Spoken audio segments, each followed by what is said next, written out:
Merhaba. Bu bölümümüzde İzmir'in Selçuk ilçesindeyiz. Selçuk denince akla ilk gelen yer olan dünyaca ünlü Efes Antik Kenti'nden başlıyoruz gezimize.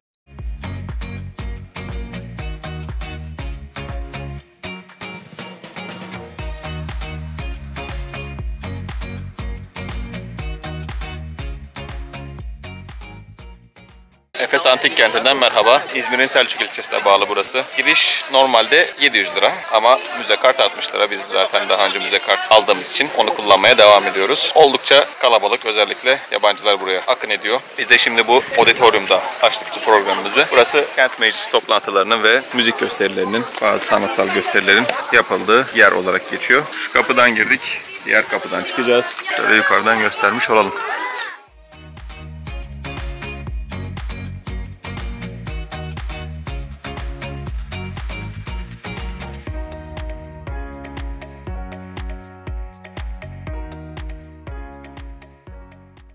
Domitianus Tapınağı. Aslen İmparator Domitianus'a adanmış, ancak imparatorun ölümünden sonra ve anısının lanetlenmesinden sonra Lavius ailesine devredilmiş.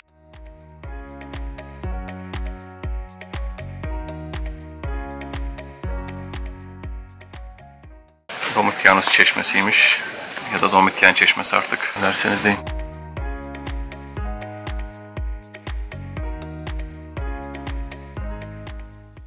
Burası da su sarayı imiş. Milattan sonra 80 yılında inşa edilmiş anıtsal çeşme binası. Burada sol tarafta kazı çalışmaları devam ediyor. Ziyaretçilerin meraklı bakışlar arasında onlar da izliyorlar. Şuradan gösterelim biz.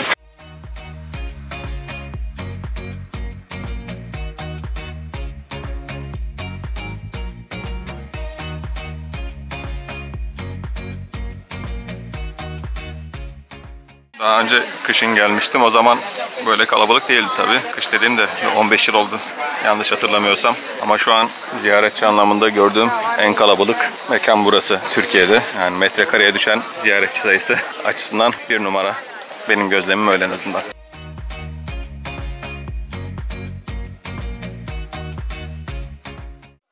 Rehber diyor ki bu tanrı veya tanrıçalar için değil, bir Roma İmparatoru için inşa edilmiştir. Acaba hangi Roma İmparatoru için inşa edildi? Galiba Hadrianus. Hadrianus Tapınağı'ymış burası. Rehberin söylediği gibi tanrı veya tanrıça için değil, imparator için. Herhalde biraz onu kutsallaştırıyorlar galiba. Değil mi o dönemde? Hadrianus Tapınağı. Girelim bakalım. Burada bizi ne bekliyor?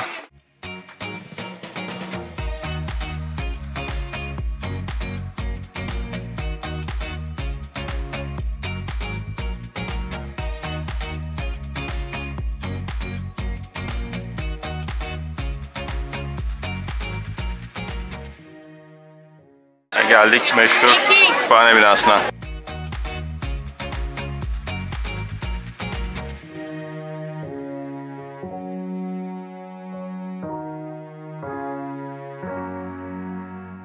Kütüphane normalde Celsus Kütüphanesi Gaius Iulius Aquila tarafından babası senatör Tiberius Iulius Celsus Polemanus için yaptırılıyor. Ölen kişinin mezar odasının üzerine inşa edilmiş bir kahramanlık anıtı olarak yaptırılıyor.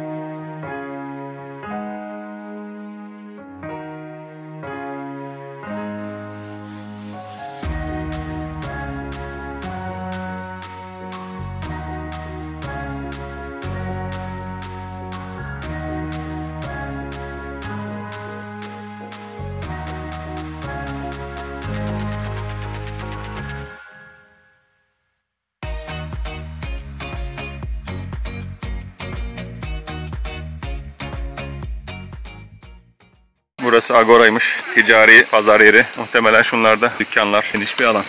Sonuçta büyük bir şehir için normal karşılanabilir. Burası da tiyatro. Yenilenmiş taşlar, bazıları belli oluyor. Tabii o görüntü orijinalliği biraz tam olarak olmamış gibi. Büyük bir tiyatro alanı olduğunu söyleyebiliriz. Devam ediyoruz.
Efes Limanı'ymış. Bu da Liman Caddesi.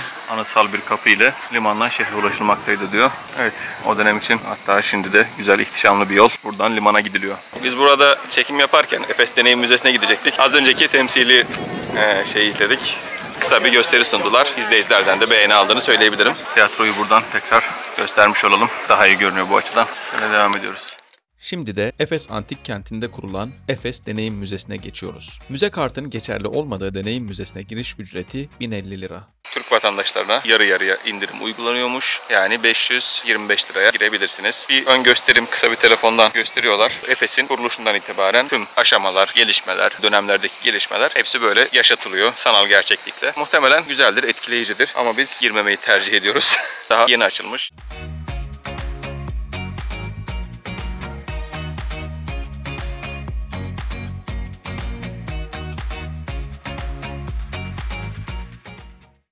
Agora'nın güney kapısı bu, hemen kütüphanenin bitişiğinde.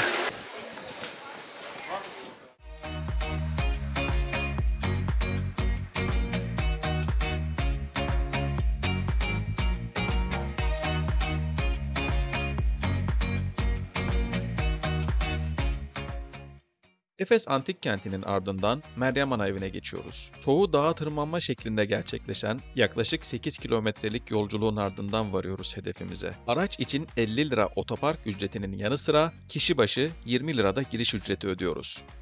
Meryem Ana evinin giriş kısmına yerleştirilen bilgilendirme panosunda alınan ücretlerin tamamen Selçuk Belediyesi'ne gittiği, Meryem Ana evinin giderlerinin ise sadece bağışlarla karşılandığı yazmakta. Bu kısa bilginin ardından şu an ibadethane olarak kullanılan eve geçiyoruz. Hz. Meryem'in Aziz Yuhanna ile birlikte buraya geldiği ve burada öldüğü belirtiliyor.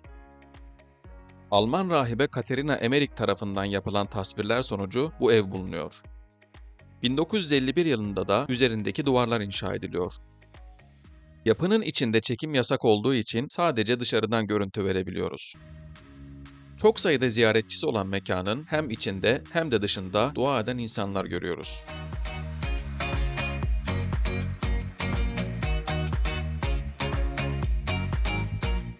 Meryem Ana evinin ardından Selçuk şehir merkezine geçiyoruz.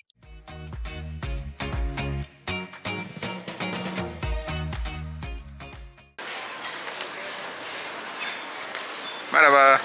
Merhaba. Nereye yapıyorsun abi? YouTube. Tamam. Seyahat kurtları. Ne? Seyahat kurtları. Seyahat kurtları. Aynen. Takip edin, siz de atacağım bak. Tamam. Hadi görüşürüz. İshak Bey Camii'ndeyiz. Yapılış yılı 1375. 14. yüzyıldan kalma bir cami. Küçük bir cami. Öyle girişini göstereyim. Mescit gibi bir yer aslında. Yenilenmiş durumda. Şirin bir cami.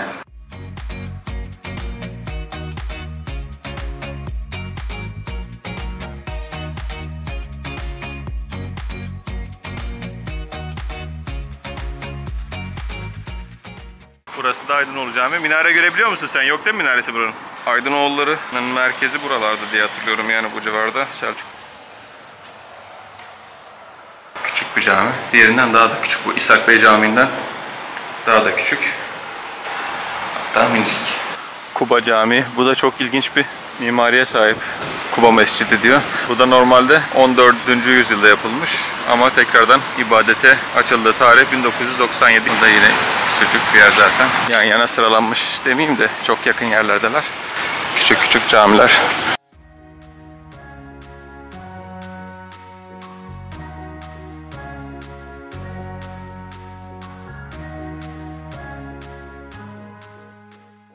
Selçuk, Efes kent belleği diyor. Efes'in ilk yerleşiminden itibaren yaşadığı süreç anlatılıyor. Böyle Selçuk'ta yaşamış insanların bıraktığı şeyler, kullandığı eşyalar veya onları anlatan eşyalar burada var. Biraz böyle etnografi müzesi gibi olmuş. Silahlar, taş el değirmeni. Burada kahve değirmeni var. Sonra eski radyolar. Kaç yılına ait bir radyo acaba? Evet, burası böyle bir yer. Güzel taş bir bina.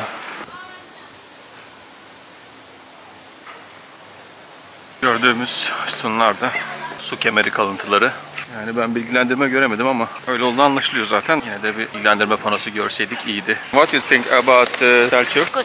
Harika diyor. Çok beğenmiş burayı. Arkadaşlarına tavsiye edeceğini söyledi. Kesinlikle bir daha gelmek istediğini söyledi.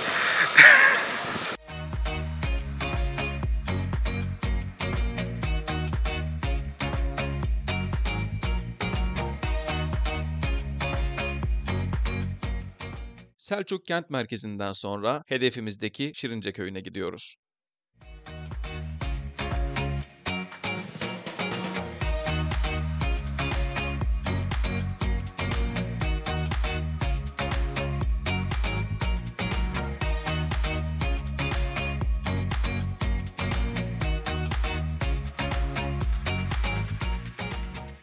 Şirince'nin yokuşlarında perişan olmuş vaziyette yürüyorum. İnsana boğan bir sıcaklık var. Bugün ekstradan. Evet. Sanırım bu kadar. Yeter. Şöyle göstereyim. Burası da böyle. Geldi. Gelemez diyordum. Burası böyle kıvrımlı yollarla gelinen, kıvrımlı yolların etrafında da zeytin ağaçları olan bir köy.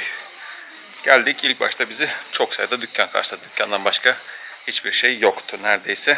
Bu ne falan derken sonra yukarılarda biraz daha evlerin olduğu yerlere çıktık. Oralarda da yine işletmeler fazlaca var. Sokaklar taş genellikle. Yokuşları bayağı var. Gelelim Şirince adı nereden gelmiş? Normalde burası bir Rum köyü ama nüfus mübadelesiyle buradaki Rumlular gidiyor. Sonra Türkler geliyor. Köylüler buraya Çirkince diyorlar aslında. Çünkü köyün güzelliği anlaşılmasın, bilinmesin diye artık herhalde bir korku var. Sonra İzmir valisi 1926'da buranın adına böyle olmaz deyip Şirince'ye çeviriyor. Güzel bir köy ama şu an fazlaca tabii ticari düşünülüyor diyebiliriz. O yüzden fazlaca ticarethaneye boğulmuş durumda. Bir yer yani böyle normal bir köy havası yok. Yani Ege'nin çok daha doğal, güzel, şirin kasabaları, köyleri var diyebilirim. 2012 yılında Mayaların takvimine göre kıyametin kopacağına inanılıyordu. Sadece dünyada 2 yerin kalacağı düşünülüyordu. Onlardan biri de Şirince'ydi. Hatta o kadar haber çıkartarak işte Hollywood ünlüleri Şirince'den ev alıyor, yer alıyor. İşte şey gibisinden böyle tabii ki bir sürü asparagas haber. Bir süre epeyce gündemde kaldı. Şirince oradan da bayağı bir kazanç sağlamıştır herhalde diye düşünüyorum. Çok turistik bir yer. Yani böyle yerleri seviyorsanız evet. Para harcamayı seviyorsanız. Para harcamayı seviyorsanız. Paranız da varsa güzel. Evet. Yani çok uzak olmadığı için gelinip görünebilir. Tamamen Yani evet, ilgi hepsi meselesi. gelmişken. Buradaki ürünlere ilginiz varsa gelip görebilirsiniz. Evet.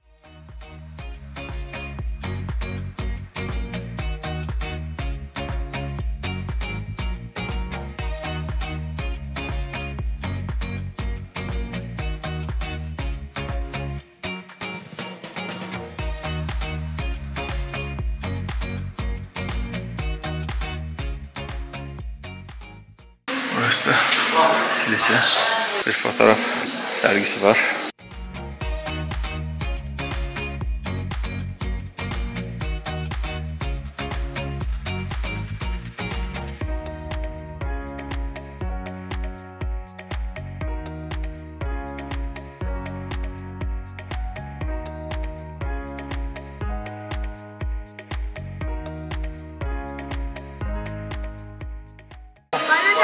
Buraya da Bir şey dileyin, oyun değil bu. dilek paraları Tamam İçinden dile. atıyorlar.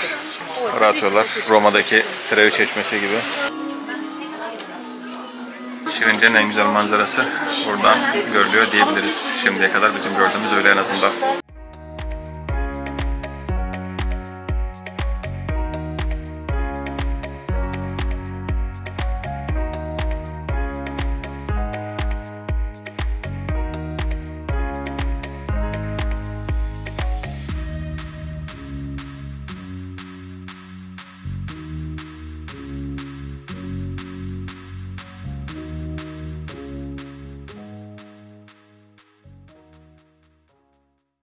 Bu bölümümüzdeki son noktamız Artemis Tapınağı. Burası Artemis Tapınağı. Tapınak Efes'in en önemli dini alanıymış. Dünyanın 7 harikasından biri olarak kabul ediliyormuş tabi zamanında. Ama şimdi sadece bu kalıntılar var. Yukarıda da kale görünüyor. Oraya biz uğrayamayacağız. Bugün birçok yere uğradık ama ancak zaman yetirebildik. İsa Bey Camii'ne mesela gidemedik. Şurada bir yapı daha var. Müzeye gidemedik. Anca bu kadar etti zamanımız. Efes, Meryem Ana evi, sonra Selçuk kent merkezi, Şirince ve Artemis Tapınağı'ndan oluşan gezimizi burada sonlandırıyoruz. Artemis Tapınağı'nda veda ediyoruz. Selçuk gezimiz diyebiliriz buna biz. Bu arada burası kent merkezinin içerisinde hemen çıkışına yer alıyor. Yani kent merkezi biz diğer yerleri tamamladıktan sonra buraya geri döndük ama ayrı düşünmemek gerekiyor. Evet, kent merkezine çok yakın yürüyerek gelinebilir. Biz biraz daha uzak zannediyorduk, öğrenmiş olduk. Bu şekilde Selçuk, Efes gezimizin sonuna gelmiş bulunuyoruz. Bir başka seyahat noktasında görüşmek üzere. Hoşça kalın.